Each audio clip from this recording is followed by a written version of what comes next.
Как раз такая проблема очень часто есть, стучит распредвал в постели, то есть вы начинаете там регулировать клапана, там менять стаканчики, искать, откуда этот противный звук, как будто там едете, а кто-то молоточком там сидит, какой-то гном стучит именно по вашему двигателю, и такой неприятный цокот, и с набором оборотов он чаще и чаще, то есть. И вы ездите к регулировщикам клапанов, он там колдует шайбами, что-то меняет, но проблема не уходит. Это значит, что у вас разбита постель распредвала. Почему она разбивается? Из-за основные причины это из-за того, что используете плохое масло, вы меняете не вовремя масло. Может, вы и меняете, и вовремя, и хорошо заливаете. Ну, если вы машину покупали не новую, вы не знаете, что было до вас. То есть, как там ездили, как эксплуатировали. Что происходит? Постель распредвала, будем так сказать, является крайней точкой в масляной системе. Ну, образно, грубо говоря. Потому что масляный насос находится снизу. Пока он прокачивает через блок масла, пока его закачивает в головку, потом через масляные каналы головки на распредвал. И уже с постели распредвала, грубо говоря, в обратном порядке.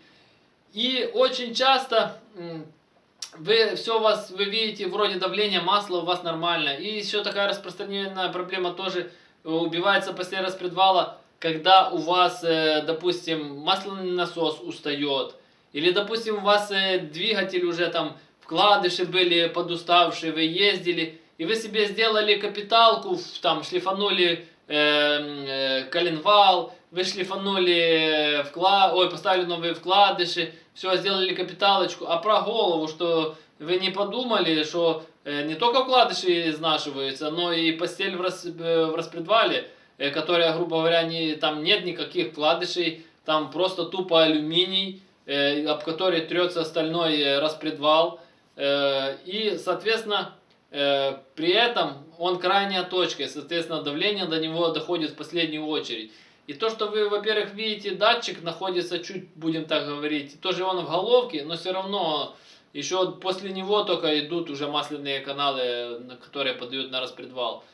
Так вот, так как у восьмерок, там девяток нету датчика давления, только лампочка, которая сообщает, что там у вас давление, но она загорается тогда, когда уже давление критичное, то есть вы не знаете, вы можете ездить на низком давлении, от этого у вас там и вкладыши устают, и, соответственно, постель тоже устает со временем, и появляется вот этот стук, и мне вот это задают вопрос, как, что сделать, как восстановить. Начнем с конца. Никак. Почему никак? Потому что я всегда всем рекомендую лучше в таком случае искать другую головку блока. Постель распредвала можно восстановить. Но, во-первых, это еще надо поискать мастеров с правильными станками. Потому что по-нормальному это делается так. Фрезеруется плоскость верхних крышек. Соответственно, для того, чтобы крышки подсели ниже. И потом на специальном станке прогоняется фреза. И она прорезает, соответственно, новые постели под распредвал. То есть, но, опять же, надо очень точно это сделать. Если там фреза немножко не угадает, или зазор будет больше, распредвал будет болтаться, и со временем это все опять начнет стучать, разбивать. Или его подкусит, и, соответственно, он начнет делать задиры, и опять же та же самая ситуация, разобьются постели.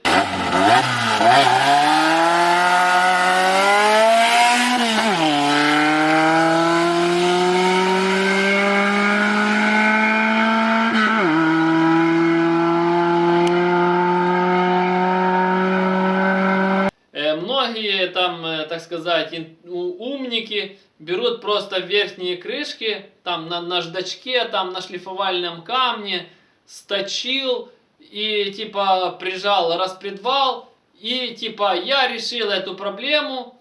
Да, эта проблема решится, но очень ненадолго, потому что вы не забывайте, что убивается не только верхние постели, но и те постели, которые находятся в головке. И очень просто это все проверить. допустим, очень часто просто рассухаренные там головка, то есть чтобы распредвал был свободный. И вот так ставить, и он будет, допустим, относительно болтаться. А еще проще проверяется, ставите распредвал, ставите одну постель и прижимаете рукой, или можете там гайками зажать. И за вторую сторону вот так его. Если он болтается, соответственно, там уже постель разбита. И потом в обратном порядке. Эту сняли, эту поставили. И вот так проверяете. То есть от того, что вы там прижмете, да, он закусится немного, то есть ему станет туже. Но он потом опять, так как на нижней части, он будет как на качелях. И он разобьет потом в итоге опять верхние части. Многие тоже думают, пошел в магазин, купил новые верхние постели. И думает, решил эту проблему. То же самое. Толку от того, что верхние новые, типа, а старые убиты, это все разобьется.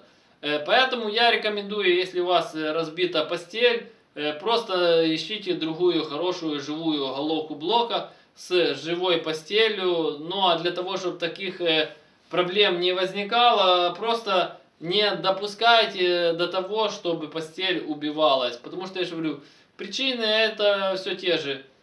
Масло, давление, и катаетесь на убитых двигателях до последнего, потом капиталите низ, а потом вспоминаете, что голова застучала. То есть, ну и так же само сам распредвал, то есть нужно смотреть на его состояние. Если была убитая постель, соответственно, она даст износ и на шейке распредвала. Поэтому, если вы нашли другую голову, посмотрите, во-первых, на состояние распредвала, не только постелей. Должны быть живые и постели, и должен быть живой распредвал. Вот так же само простым способом это проверяется, чтобы оно не болталось.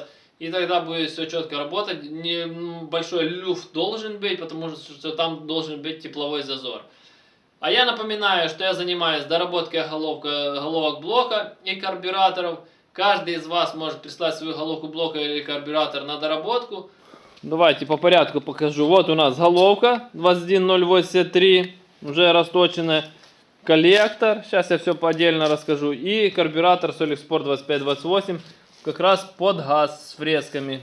И давайте по порядку. Вот у нас такая головка блока 21083.